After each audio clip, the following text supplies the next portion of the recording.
guys, and welcome to my channel. If you're new here, I make baby clothes and I also do some resin and some art projects as well here and there, but for now I'm into sewing baby clothes and I'm going to do a pop-up shop and all of that sort of stuff. So my business is called The Tree, and I'm going to show you how I make a pinafore dress in 1 hour.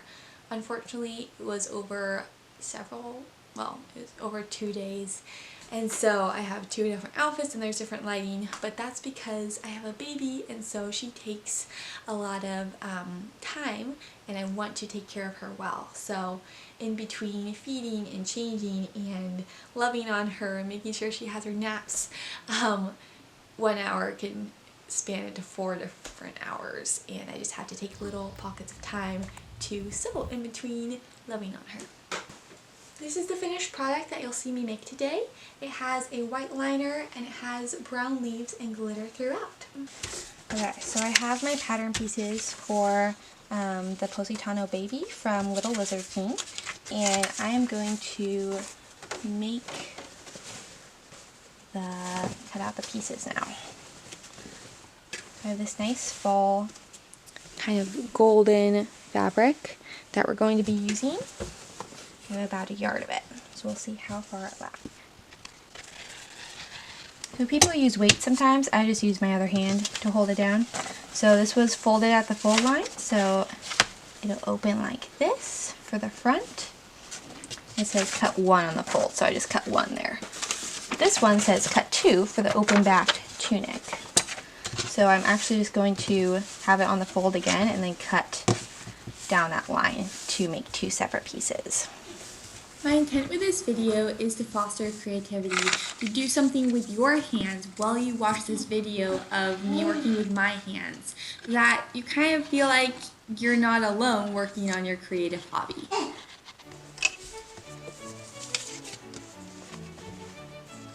So I have to kind of measure it, get it just right so that I use the least amount of fabric as possible. So it usually takes a few tries because this goes over a little bit.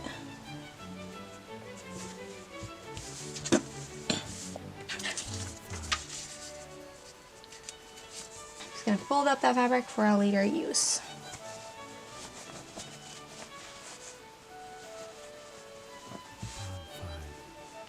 So now it's time to go from the cutting mat to the actual sewing machine to do the sewing part. And I need to take out my thread that I had originally because it was pink and it would not match the brown fabric that well. I could use it, but I want to have less thread work and more showing off the actual design of the fabric without the thread being in the way. So I'm going to choose a subtle brown. I actually chose a gray. I found a gold. It didn't work that well, so I tried it out, but for most of the pinafore dress, I just used a gray to kind of blend in with the fabric. So make sure you're looking for what kind of thread you want to use and one that will suit the fabric well.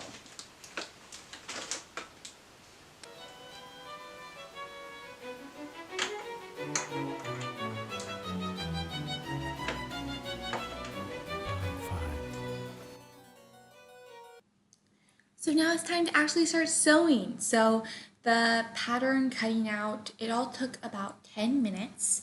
So it takes a little bit of time. And when you want to just start sewing the dress or whatever you're working on, you're like, oh, that's right, I have to cut out all the fabric pieces first.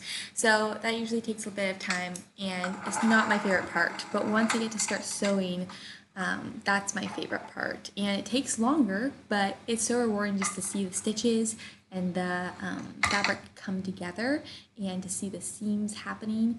So this is actually the little strings that I make for the back of the pinafore dress, and so some people iron them, or pin them or iron them and then sew them, but I just do it the quickest way possible and use my little hands and fingers to manipulate the fabric into what will be the string, and then run my sewing machine along pretty slowly so that I'm not messing up anything.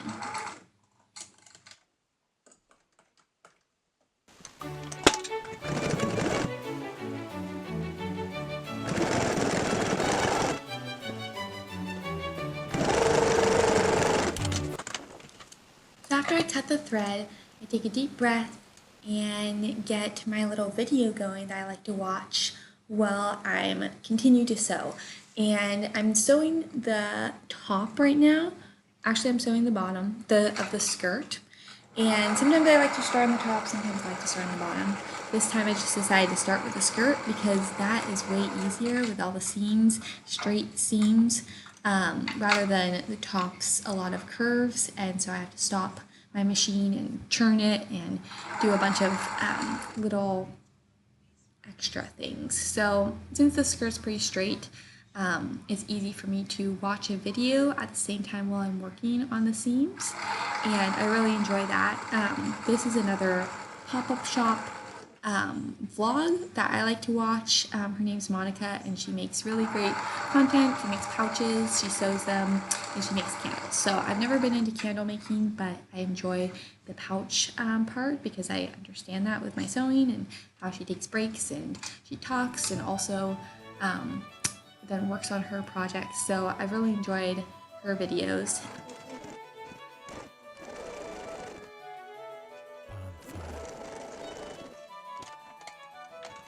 Okay, this is like the most satisfying thing ever because usually I have to take my sweet time making sure everything is right when I'm sewing, but when you're gathering, you need a ton of fabric and it's going to gather all the fabric together in those little wrinkles.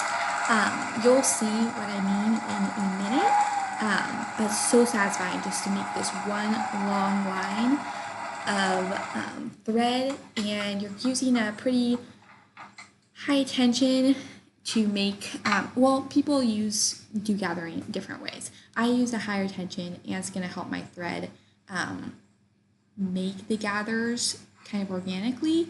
I still need to help it along just to wrinkle it, but if you use too high tension, it can actually break the thread, and I've done that before too. So there's definitely a balance between too much tension and not enough.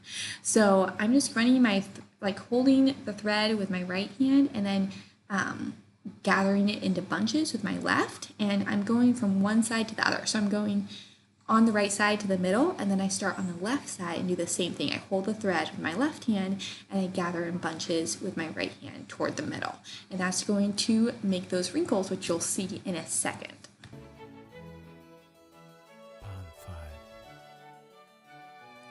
So after I did the gather skirt, I checked the time and I spent 20 minutes working on that.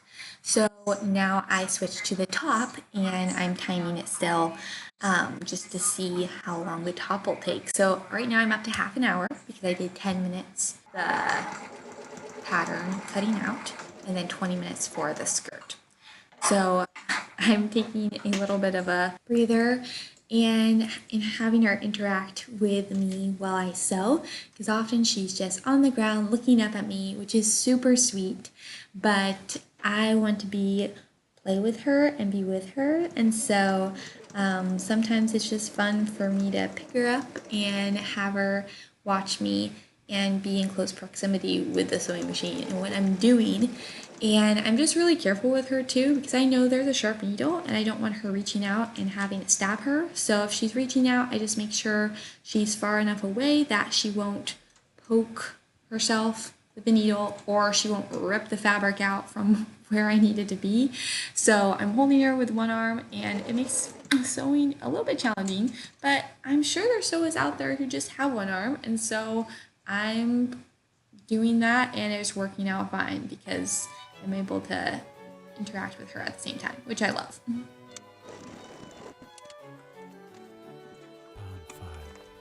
All right, we're gonna come check and see where we're at. We're out about almost 10 minutes. And so we'll see how much longer I have to work on this top because there's still a little bit to do with the top stitching. So I'm gonna just turn this inside out from the liner and from the fabric that you actually see on the outside. and we're going to start working on the top stitching. So I changed my little direction of the camera so that you can see the baby as well, because I have her on the couch right now and I've been watching her carefully to make sure she doesn't topple off. At the same time, I'm trying to pull this fabric into the right area so I can top stitch it. So now we're coming to the sewing machine and I'm getting it ready to top stitch. After I sew together the sides.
So you saw in the previous clip that I gathered the skirt just right so it aligned perfectly with the top, and then I'm just sewing directly over that gathering stitch, and it's going to make the seam look amazing once I finish with it. I'm using the zigzag stitch because I don't have a serger, so I'm using the zigzag stitch, that way it won't fray.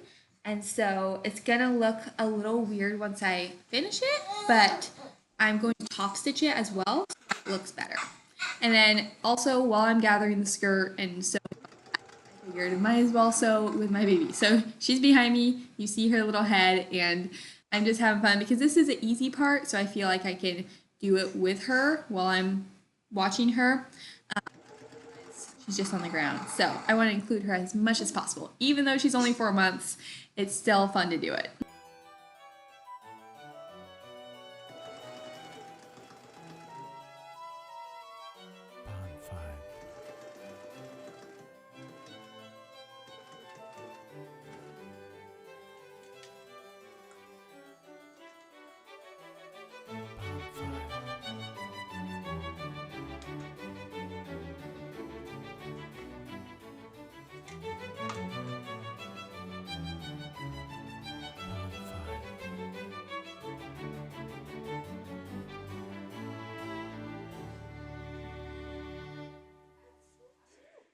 Alright, so that is the end of the Pinafore dress. I loved how it turned out.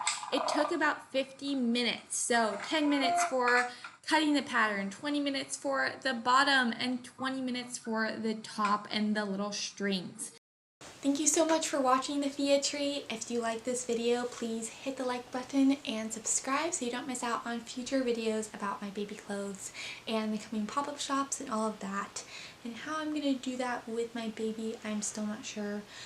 But this is the finished product. It turned out super cute and I'm in love with how it looks. This is the 3-month, by the way. I make also 9 months. I haven't made any of the other months yet, but I totally could.